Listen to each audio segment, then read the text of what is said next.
সবাই আমাদের চ্যানেলটি সাবস্ক্রাইব করুন, অনেক কষ্ট করে আপনাদের জন্য ভিডিও বানাই। তোমার মতো মেয়ের পক্ষে একজন পুরুষকে ঠেলে সরানো অসম্ভব নীলা।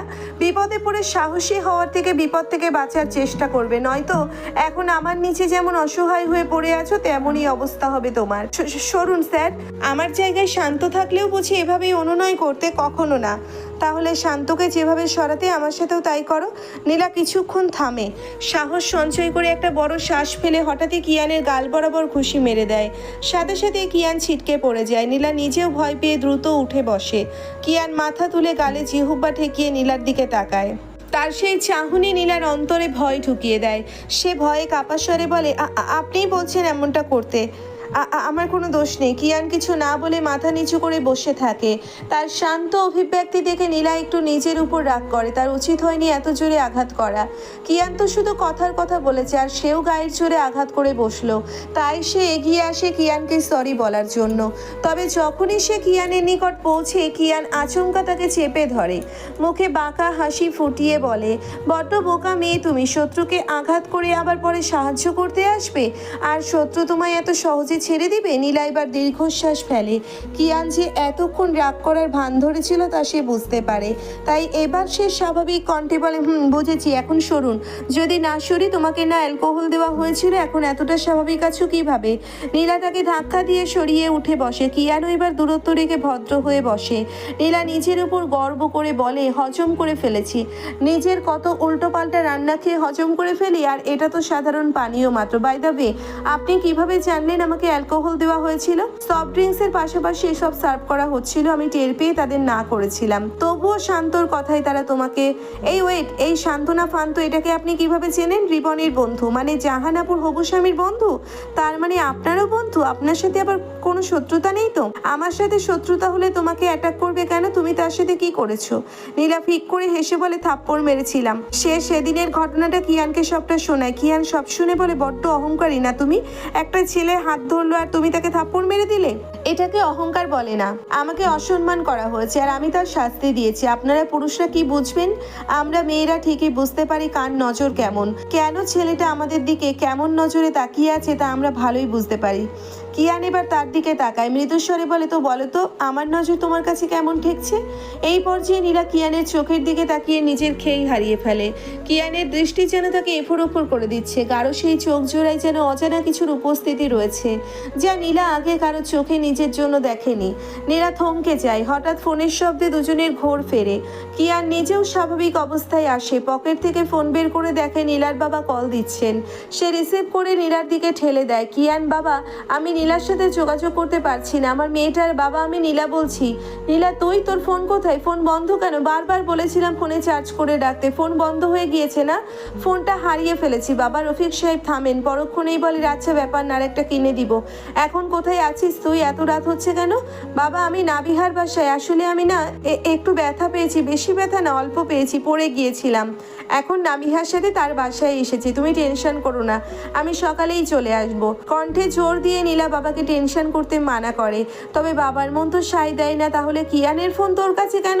নীলা থতমত খেয়ে যায়। তার এমন অভিব্যক্তি দেখে কিয়ানও তাকায়। নীলা আবারও মিথ্যে বলে, আমি ব্যথা পাবাই স্যার আমাদের এগিয়ে দিতে এসেছে, এখনো এখানেই আছে। কিয়ান যখন সাথে ছিলই, তবে তোরা সোজা বাসায় চলে আসলি না কেন? নীলা কি উত্তর করবে বুঝতে না পেরে ফট করে বলে ওঠে, ওনার গাড়ির তেল শেষ হয়ে গিয়েছিল, অনেক রাত হয়েছে তো, তাই কোনো পাম্পও খোলা পায়নি। রফিক সাহেবের বিশ্বাস হয় না। তবুও নীলা ভুজুং ভাজুং বুঝিয়ে বাবাকে শান্ত করে। তার কথা শেষ হলে রুমে কিয়ারা প্রবেশ করে। কিয়ারাকে আসতে দেখে কিয়ান উঠে ওয়াশরুমে ফ্রেশ হতে যায়। কিয়ারা এসে ক্লান্ত স্বরে বলে, সব আমার নতুন করে রান্না করলাম, বড্ড দেরি হয়ে গেল, আসো তোমরা খাবার খেয়ে নিবে। নীলা মুখ নামিয়ে বলে, আমার জন্য আপনার কষ্ট হয়ে গেল। আরে এসব ব্যাপার না, এমনিতে রান্না বান্না করতে আমার বেশ ভালোই লাগে। এসব না ভেবে আসো তো, এখন লেবুর জল খাওয়াই তোমায় একটু ঠিক লাগছে। এসব টুকটাক খাওয়ার অভ্যেস আছে নাকি? আস্তা গফিরুল্লাহ আপু, আমি তো প্রথমে বুঝতেই পারিনি কি খাচ্ছি। আগে তো কখনো খাইনি, তাই তো ভাবলাম হাই সোসাইটির ড্রিঙ্কসের হয়তো স্বাদ অন্যরকমই হয়। তারপর আর কি খেলাম, আর চোখে সর্ষে ফুল দেখা শুরু করলাম। নীলার কথা বলার ভঙ্গি দেখে কিয়ারা হেসে ফেলে। বেশ মজার মেয়ে তো তুমি। আমরা একসাথে থাকলে আমাদের ভালোই জমবে। অবশ্য কদিন পরে আমাকে ওই বাড়িতে গিয়ে উঠতে হবে। নীলা কিছু না বুঝলে কিয়ারা মিষ্টি হেসে নিজের পরনের জামাটা পেটের সাথে চেপে ধরে। করে। নীলা খেয়াল করে তার পেটটা একটু উঁচু হয়ে আছে। কিয়ারা হাসি মুখে বলে, আমার বাবা মা নেই, আবার শ্বশুর বিদেশ থাকে, শাশুড়ি নেই। এই সময় আমার একমাত্র ভরসার জায়গা ওই বাড়িটাই, একমাত্র এই কারণেই আমরা দেশে ফিরে এসেছি। আয়ান সম্ভবত চলে যাবে, আবার আমি একাই থাকবো। পুচকু আসলে ওর বাবার কাছে থাকবে না, তখন আবার আসবে হয়তো। এমন সময় কিয়ান এসে দাঁড়ায়, ভেজা চুলগুলো ঠিক করতে করতে বলে, নিজেদের গল্পের জন্য সারা রাত পড়ে আছে, আমাকে খাবার দিয়ে আগে, আমায় তো বাড়ি ফিরতে হবে। কোনো ফিরাফিরি নেই, আজকে এখানেই থাকবে তুমি। আমি পাশের রুম ঠিক করে রেখেছি, তুমি খেয়ে দিয়ে সোজা রুমে গিয়ে রেস্ট করবে। তোকে এই অবস্থায় এত পাকনামি করতে কে বলেছে? অনাকাঙ্ক্ষিত বিপদে পড়ে এসেছি আমরা, এত ঝামেলার কোনো প্রয়োজন ছিল না। নিজের মানুষের সাহায্য করলে তা ঝামেলা হয় না। আমি খাবার বাড়ছি, আসো তুমি। এদিকে নীলা আর চোখে কিয়ানের দিকে তাকিয়েছিল। ভেজা চুল হতে পানির ফোঁটা গড়িয়ে গলা গাল বেয়ে বুকে মিশে যাচ্ছে। নীলার কাছে বিষয়টা বেশ আকর্ষণীয় লাগে, তাই তো সে চোখ ফেরাতে পারছে না। হঠাৎ পানির ঝটকা চোখে মুখে এসে লাগতেই নীলা চমকে ওঠে। কিয়ান তার মাথায় চুল হাত দিয়ে ছাড়া দিয়ে নীলার দিকে তাকায়, কেমন রহস্যময় গলায় বলে, সেদিন বেয়াদবিটা না করলে এভাবে দেখার জন্য সারাটা জীবন পেতে। নিজের দোষে এখন সব হারালে। যদিও সুবিধা আমারই হলো, তোমার মতো একটা বেয়াদবকে আমার ঘাড়ে চাপাতে হলো না, বেঁচে গেলাম। কিয়ান চলে যেতেই নীলা সাপের মতো ফোঁসফোঁস করতে করতে বলে, আসছে কোথাকার আদবের কারখানা, আমার সাথে শয়তানি করার একটা ওয়েও তো বাদ দেয় না। কি ভেবেছে ছাড় পেয়ে যাবে? আমি ঘাড়ে না চেপেও আপনার জীবন তেনা তেনা করে ছাড়বো, নয়তো আমিও নীলা নই, মিস্টার কিষান শিকদার।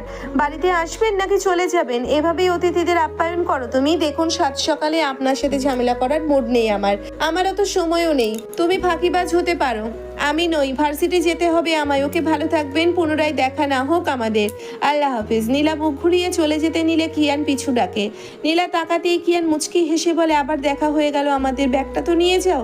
নিজের জামা রাখা ব্যাগটা খপ করে ধরে নিয়ে নীলা মুখ ভেঙচি দেয়, তারপর দ্রুত বাড়িতে চলে যায়। কিয়ান সেদিকে তাকিয়ে নিজের মনে বলে ওঠে, বয়স অনুযায়ী বড্ড বাচ্চা তুমি, আমাদের পরিবারে কতটা সার্ভাইভ করতে পারবে জানি না, তবে তোমাকে সাইজ করতে আমি সব সময় সাথে আছি। দেখবো তোমার এই জেদ অহংকার কতদিন টিকে থাকে।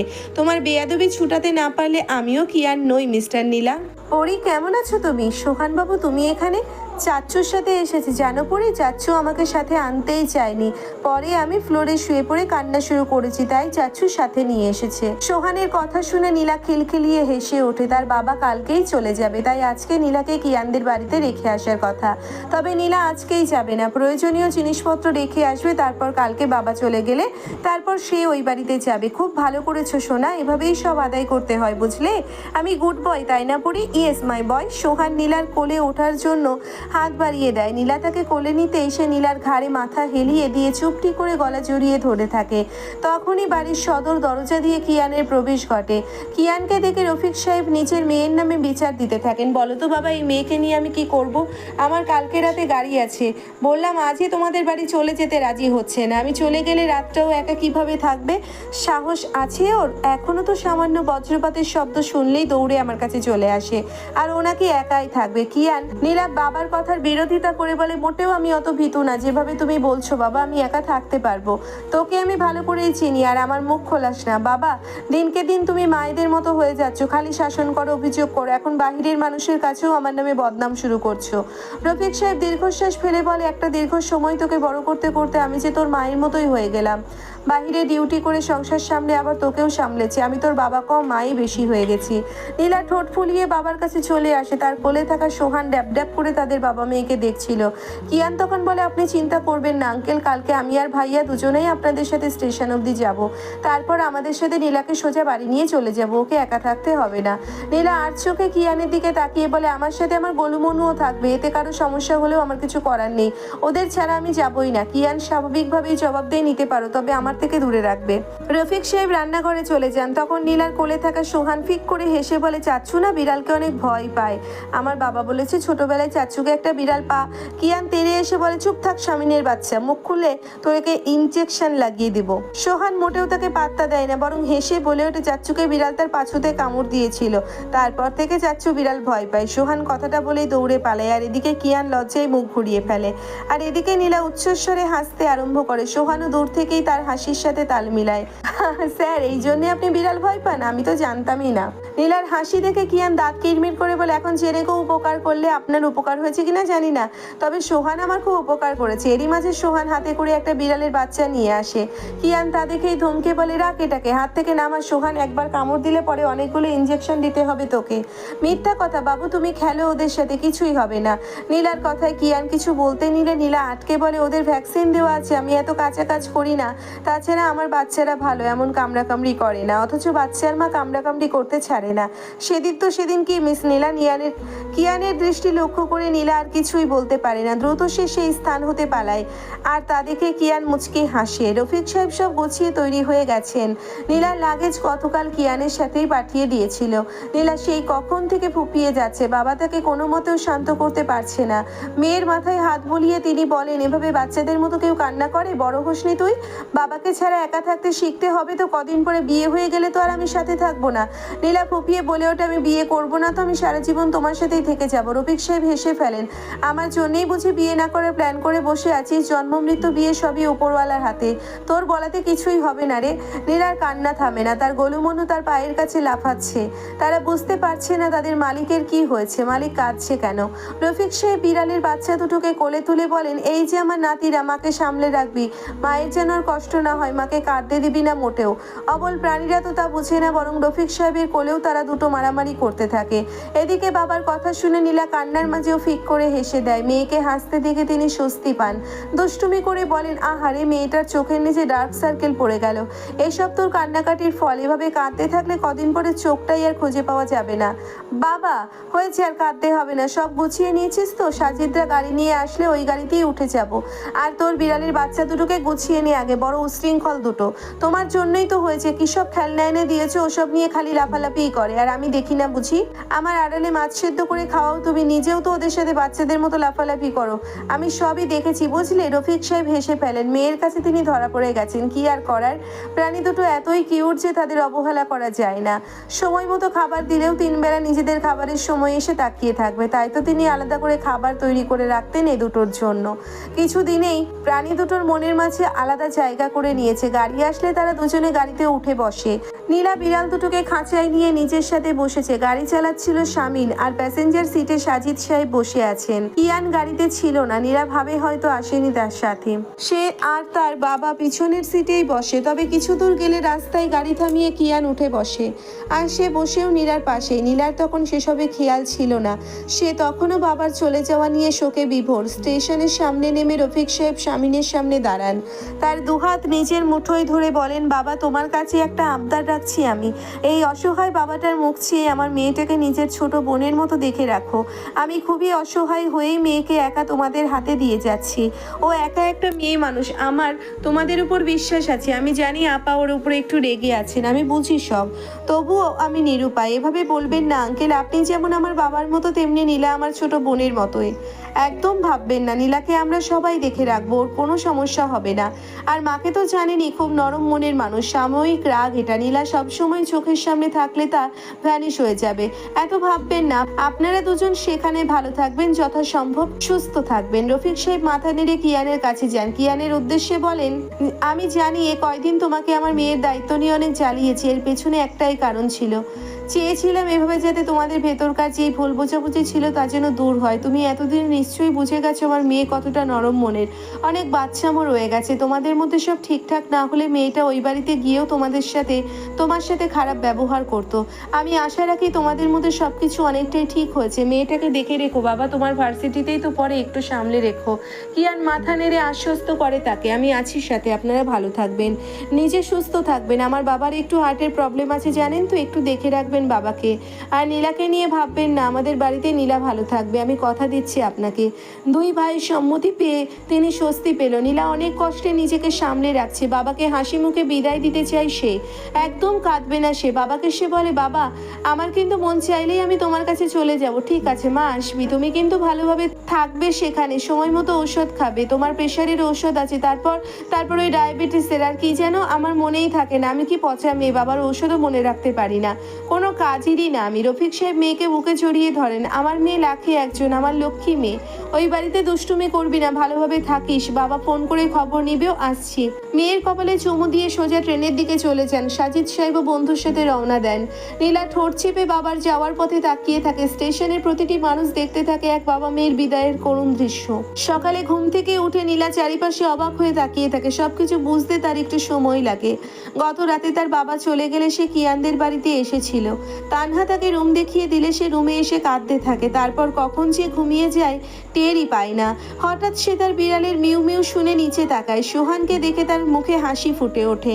বাচ্চা ছেলেটি একটা বাটিতে করে দুধ এনেছে আর তার বিড়াল ছানা দুটো বাটিতে হামলে পড়ে দুধ খাচ্ছে। তাদের ঠোঁটের চারপাশে দুধের ফেনা লেগে গোফের মতো হয়ে আছে। নীলা উঠে গিয়ে সোহানের পাশে বসে। নীলাকে দেখে সোহান উত্তেজিত হয়ে বলে, পরি তুমি তো ঘুমাচ্ছিলে, এই বিড়াল বাবু দুইটা খাবারের জন্য কাঁদছিল। আম্মু আমাকে দুধ দিয়েছে, আমি ওদের খেতে দিয়েছি। ওলে আমার লক্ষ্মী সোনা, নিজে না খেয়ে বিড়ালকে খাইয়ে শেষ করে ফেলছো। সোহান নীলার ঠোঁটে আঙ্গুল রেখে বলে, জোরে বলো না, আম্মু শুনলে বকবে। তখনই রুমের বাহির থেকে তানহার ডাক ভেসে আসে। সে সোহানকে খুঁজতে খুঁজতে এই রুমের দিকেই আসছে। সোহান দৌড়ে গিয়ে দরজার আড়ালে লুকায়। ইশারায় নীলাকে চুপ থাকতে বলে। তানহা দরজা ঠেলে ভেতরে ঢুকে নীলাকে দেখে বলে, তুমি উঠে পড়েছো? আমি তোমাকে ডাকতে এসেছিলাম, ঘুমাতে দেখে আর ডাকিনি। ফ্রেশ হয়ে নাও তাড়াতাড়ি, খেতে হবে তো, রাতেও কিছু খাওনি। আচ্ছা ভাবি, সরি আপু। তানহা মিষ্টি করে হেসে বলে, ভাবিই বলতে পারো। সোহানের বাবা তো তোমার ভাইয়ের মতোই। ও যাকে খুঁজতে আসলাম। সোহান বাজিটাকে দেখেছো? ওকে স্কুলের জন্য তৈরি করতে হবে, পরে আমাকেও ডিউটিতে যেতে হবে। নীলা আর চোখে দরজার পেছনে ইশারা করলে তানহা গিয়ে ছেলের কান টেনে নিয়ে আসে। সোহান কাঁদো কাঁদো স্বরে বলে, আমি আজকে স্কুলে যাব না, আমি পরীর সাথেই থাকবো। তোর পরী এখন থেকে এই বাসাতেই থাকবে, চলে তো আর যাচ্ছে না, বাড়ি ফিরেও দেখতে পারবি। সোহান চোখ ভর্তি পানি নিয়ে নীলাকে বলে, তুমি সত্যিই যাবে না তো পরী? আমি এসে তোমাকে না পেলে অনেক কাঁদবো। আমি যাব না, প্রমিস। এখন গুড বয়ের মতো স্কুলে যাও, আমি তোমার জন্য বাড়িতেই অপেক্ষা করব। সোহান খুশি হয়ে চলে যায়। তানহা যাওয়ার আগে নীলাকে দ্রুত ফ্রেশ হয়ে আসতে বলে। নীলা বাবাকে ফোন করে একটু কথা বলে নেয়, তারপর নিজে ফ্রেশ হয়ে রুম থেকে বের হয়। ডাইনিং টেবিলে গিয়ে দেখে তানহা সবাইকে খাবার সার্ভ করে দিচ্ছে। সেখানে রোজা বেগম আর মিমুও বসে আছে। নীলাকে দেখে তানহা তাকেও খেতে বসতে বলে। নীলার সংকোচ হচ্ছিল, বাহিরের মানুষ হয়ে পরিবারের সবার সাথে খেতে বসবে সে, তবে কেউ কিছু না বলায় সেও খেতে বসে। বর্তমানে এই পরিবারে সে সোহান আর কিয়ানকে ছাড়া আর কাউকে তেমন চিনে না, এমনকি মমতাজ বেগমের সাথেও তার কোনো সখ্যতা নেই। তানহা তাকেও খাবার সার্ভ করে দিলে সে খেতে শুরু করে। সবাই টুকটাক আলাপ করলেও নীলা একদম চুপচাপ ছিল। হঠাৎ মিমু বলে ওঠে, কিয়ান ভাইয়া কোথায়, ভার্সিটি চলে গেল নাকি? সকাল সকাল উঠেই কি কাজ বলে গেল? সেখান থেকেই হয়তো ভার্সিটি চলে যাবে। নীলা তোমাদের আজকে ক্লাস নেই? নীলা আমতা আমতা করে বলে, আছে, কিন্তু আজকে আর কি যাবো না। আচ্ছা আচ্ছা, রেস্ট করো, আজ সময় করে ঘরটা গুছিয়ে নিও। নীলা মাথা নাড়ে। এর মাঝে মমতাজ বেগম কিছুই না বলে নিজের মতো খাবার খাচ্ছিলেন। রোজা বেগম হঠাৎ বলে ওঠেন, মিমু বলছিল তাদের কলেজের ক্লাস নাকি কিছুদিন বন্ধ থাকবে, ভাবছি আরও কিছুদিন তোমাদের বাসাতেই রেখে যায়। এমনিতেই তোমরা তো আজকাল বাড়িতে আশ্রয়খানা বানিয়েছো, আমার মেয়ে থাকলে সমস্যা হবে না বোধ হয়। নীলা একটু থমকায়। মমতাজ বেগম খাবার খেতে খেতেই উত্তর করেন, তুমি মেয়েকে রেখে যাবে, ভালো কথা। আশ্রিতা হিসেবে রাখার দরকার কি? বাড়ির মেয়ের মতোই থাকতে পারে সে, আমাদের কোনো সমস্যা নেই। ভাবি, তুমি আমার মেয়েকে আশ্রিতা বলছো? বারে রোজা, তুমিই তো বললে আমরা বাড়িতে আশ্রয়খানা তৈরি করেছি, তাই তো বললাম। তানহা মুখ টিপে হাসতে থাকে। এমন সময় সেখানে স্বামীনের আগমন ঘটে। সে ছেলেকে তৈরি করিয়ে নিচে নেমে এসেছে। আস্তে আস্তে মা ফুপুর শেষ কথাগুলো শুনেছে, তাই সেও বলে ওঠে, কিসের কথা চলছে তোমাদের মাঝে? তোর মা আমার মেয়েকে আশ্রিতা বলছে। স্বামীন অবাক হওয়ার ভঙ্গিতে বলে, কিরে মেমু, সত্যি নাকি? একটা কাজ করিস তো, থাকবেই যখন, মাসে মাসে পয়সা করি ঢালিস তো, তোকেই মাস শেষে ট্রিট দেবো, ভয় পাস না? এতে আশ্রিতা নামও হবে না। ভাইয়া মজা করবে না, আমার থেকে এসব চাইলে অপরজনের থেকেও চাইতে হবে। যতই হোক সেও তো এই বাড়িতেই থাকতে এসেছে। নীলার কথা বলছিস নাকি? নীলা বনুরও কাজ আছে তো, আমার বজ্জার ছেলেটাকে 3 বেলা মাছ খাওয়ানোর চর্চা করাতে হবে। সেদিন নাকি তোমাদের বাসায় মাছ খেয়েছিল? জি ভাইয়া।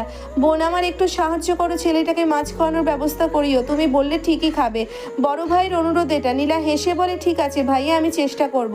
পরক্ষণে সে পাশ ফিরে মিমুর দিকে তাকিয়ে অল্প হাসে, আর হাসি দেখে মিমুর মনে হয় যেন সে তাকে ওপেন চ্যালেঞ্জ ছুড়ে দিচ্ছে।